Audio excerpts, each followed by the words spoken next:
The Colorado River.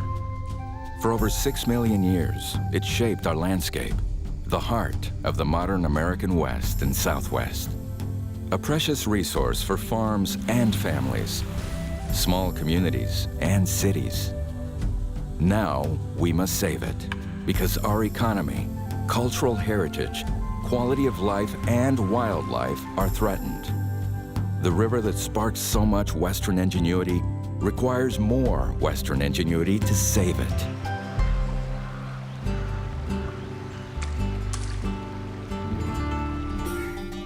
Our dependence on the Colorado River today is stunning. 70% of the river's water is for irrigation, and for 36 million Americans, it's their source for drinking water. The river touches almost every segment of the Western economy: power and energy, food, farming, and recreation. It's an economic engine, and so much more. But the demand for water is now dramatically higher than the river's supply. Using water at this rate is not sustainable. Now, water levels are dropping and dropping. Many species of plant and wildlife are threatened with extinction. At the mouth of the river, to the south, what was a lush landscape only decades ago is now arid. Maybe the most important American river is now ranked our most endangered river.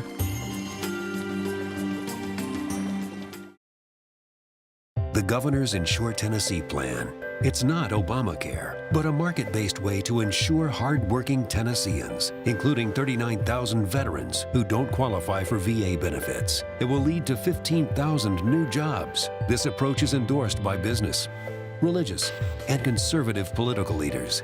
Tell your legislator you support Governor Bill Haslam's plan. It's fiscally conservative, good for veterans, and good for Tennessee's economy. Oh, beautiful for spacious skies, for amber waves of grain, for purple mountain majesties above the fruited plain. America, America, God shed his grace on thee, and crown thy good with brotherhood from sea to shining sea.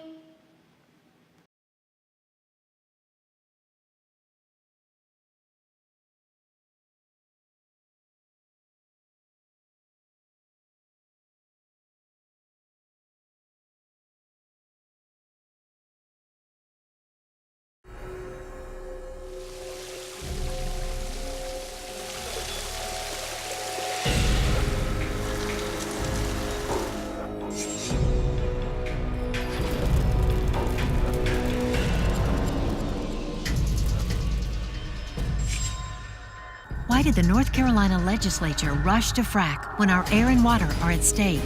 Find out how your legislator voted. Go to don'tfracknc.com. Each year, we lose 14,000 granddaughters, grandmothers, daughters, mothers, and sisters to ovarian cancer. That's how Barack and I lost our mom. There's no early detection test. Knowing the symptoms and your family history is the key to understanding your risk. If caught early, it's beatable. So learn more. Learn from what happened to our mother and so many like her.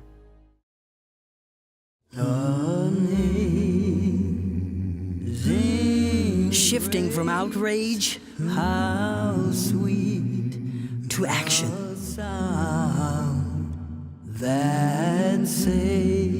FellowshipUnite.com is a faith-based effort to get millennials and minorities to the polls. Now is the time to shift our outrage into action. Act. Unite. FellowshipUnite.com. Tennessee ranks 9th in the nation in graduation rates, but only 46th in school spending. Arkansas and Mississippi now invest more in schools than we do. Now, vouchers could take a bite out of public school budgets. The voucher plan will divert funds from public schools, sending the money to unaccountable private schools. Call our political leaders. Stop the private school voucher agenda. It's too costly. This misleading, insulting commercial claims our students and schools are failing.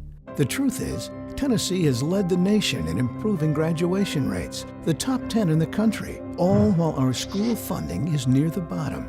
And now, out-of-state special interests want to drain millions from public schools.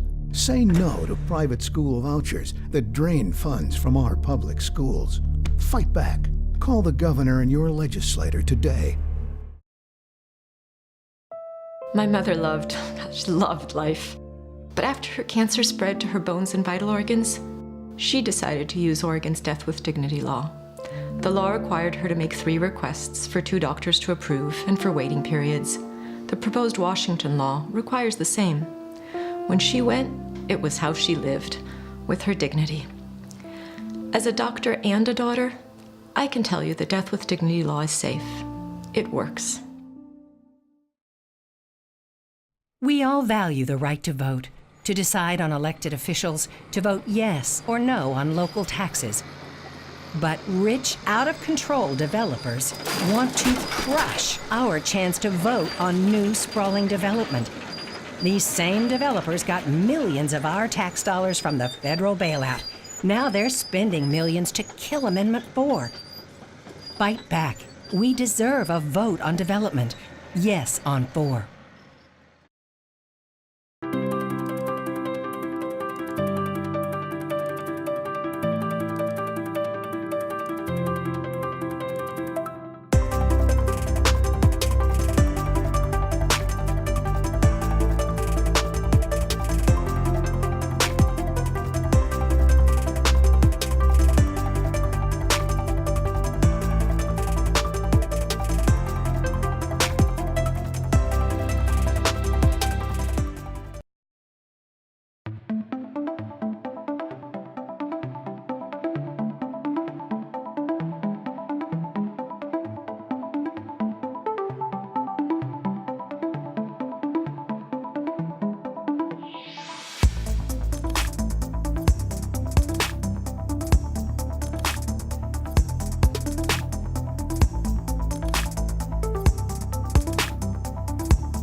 Colorado family struggling with breast cancer. It changes everything. When a woman faces breast cancer like I did, a mammogram is a life-saving test. John Bodner has a plan to allow insurance companies to deny coverage for basic cancer screenings. John Bodner puts insurance company profits over my health.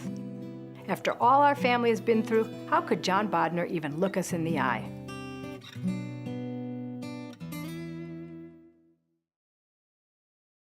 Before the hashtags, one leader was standing up, fighting and sharing her story. When Republicans in Lansing were passing the outrageous rape insurance bill, Gretchen Whitmer shared her survivor story on the Senate floor. When Republicans locked the Capitol doors on working people during the right to work fight, she forced them back open. Before progressive issues were trending, one leader was making Michigan a better place. Call Gretchen Whitmer and thank her for always putting Michigan families first. Pop quiz. The censoring of textbooks and rewriting of history recently resulted in public protests. Where? North Korea? Soviet Russia? No, Jefferson County. The new school board extremists embarrassed us. Julie Williams is behind these Tea Party candidates for state senate: Tim Neville, Tony Sanchez, Laura Woods, and Larry Queen. Let's stop Julie Williams' radical agenda before it spreads to the state senate. For Betsy DeVos, our schools are a for-profit game of privatization. Andy Levin believes our schools should not be run by Wall Street companies. The Levin's 4 kids attended public schools, and his wife is a teacher. Andy believes in a great public education for every child, affordable college without decades of debt, community college and apprenticeships to offer workers retraining, That's why we need Democrat and 11 in Congress. The Principles Project is responsible for the content of this advertising. I'm Bill McCamley, Democrat for State Auditor. Let's use every tool in our toolbox to knock down Donald Trump's hateful and wasteful wall.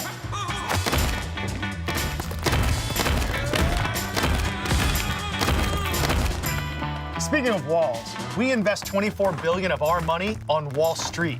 Let's take some of that money and invest it in education for all of our kids. I'm Bill McCamley. In the Trump era, we need a Democratic auditor who's going to build bridges, not walls.